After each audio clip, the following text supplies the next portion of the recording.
Alors, il y a quelque chose qui arrive assez souvent à Mayotte, c'est de savoir comment s'organisent les prophètes. Selon les croyances ici, il y aurait donc un temps, un prophète. Voilà, il y aurait peut-être Noé, qu'au temps de Noé, il faut suivre Noé parce que c'est Noé qui dit la parole de Dieu. Au temps d'Abraham, il faut suivre Abraham et Abraham c'est l'homme. Et au temps de Jésus, c'est Jésus qu'il faut suivre. Et après Jésus, ben, c'est un autre sous-entendu, mais qu'après c'était Mohamed pour ce qu'on pourrait croire ici. Mais il y a un verset voilà, qu'il est bon de noter dans la parole de Dieu, dans le livre des Actes, Actes chapitre 10 et au verset 43. Voici ce qu'il est écrit. Tous les prophètes rendent de lui le témoignage que quiconque croit en lui reçoit par son nom le pardon des péchés. C'est-à-dire que ce verset veut donc dire que tout le monde, tous les prophètes, depuis l'histoire de Adam et Ève, et tous les prophètes, Noé, Abraham,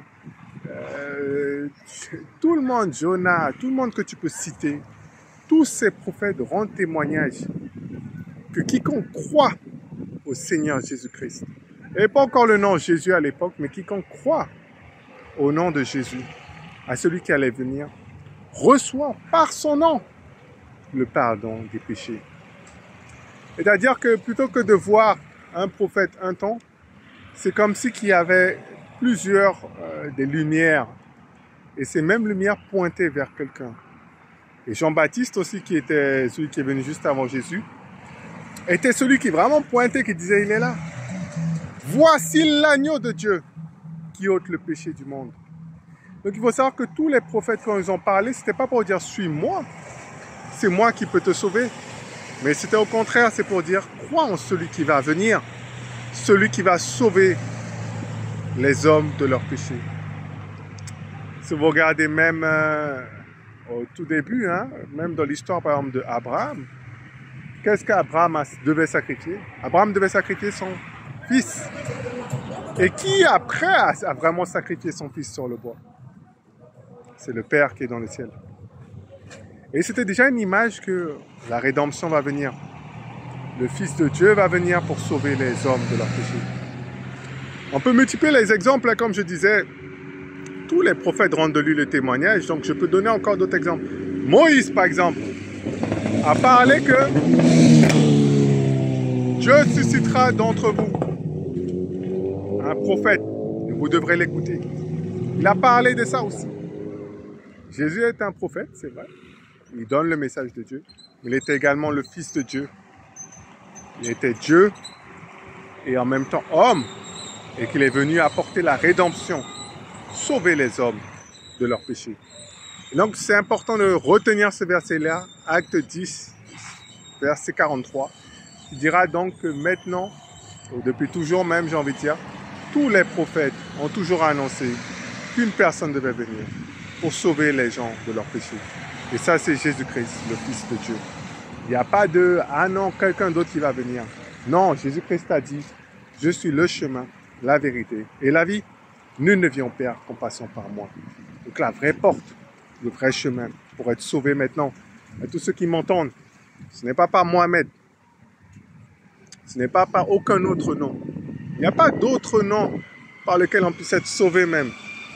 Mais c'est le nom du Seigneur Jésus-Christ aujourd'hui. Voilà. Et pour ceux qui sont chrétiens, et vous qui croyez déjà en Jésus-Christ, ce qui est intéressant aussi quand vous lisez la Bible, et même d'aller plus profond, et de comprendre et de recevoir plus de révélations spirituelles, c'est de lire la Bible et de se dire, chaque page me parle de Jésus-Christ. Toutes les pages, l'Ancien Testament, le Nouveau Testament me parle de Jésus-Christ. Jésus-Christ est partout, Jésus-Christ est le centre, Jésus-Christ est le sauveur, Jésus-Christ a le nom qui est au-dessus de tous les noms. Voilà, c'est ça encore la bonne nouvelle. Si toi, donc, tu es musulman et tu n'as pas encore accepté le Seigneur Jésus-Christ, je t'encourage donc aujourd'hui à croire, reconnaître que tu étais dans le péché. Et à croire qu'il y a une personne qui, depuis des milliers d'années, on parlait déjà de lui, qui est venu, qui est mort à la croix et qui est venu te racheter de tes péchés. Comme il est écrit dans la Bible, dans Jean 3, verset 16, « Car Dieu a tant aimé le monde, il a envoyé son Fils unique, afin que quiconque croit en lui ne périsse pas, mais qu'il ait la vie éternelle. » Et la Bible dira, le salaire du péché, c'est la mort. Mais aujourd'hui, en croyant au Seigneur Jésus-Christ, toi qui m'entends, que tu sois à Mayotte, que tu sois aux Comores, que tu sois quelque part d'autre sur la terre, tu peux maintenant être sauvé de tes péchés. Est-ce qu'un jour Jésus-Christ reviendra et la colère de Dieu va s'abattre sur ce monde-là?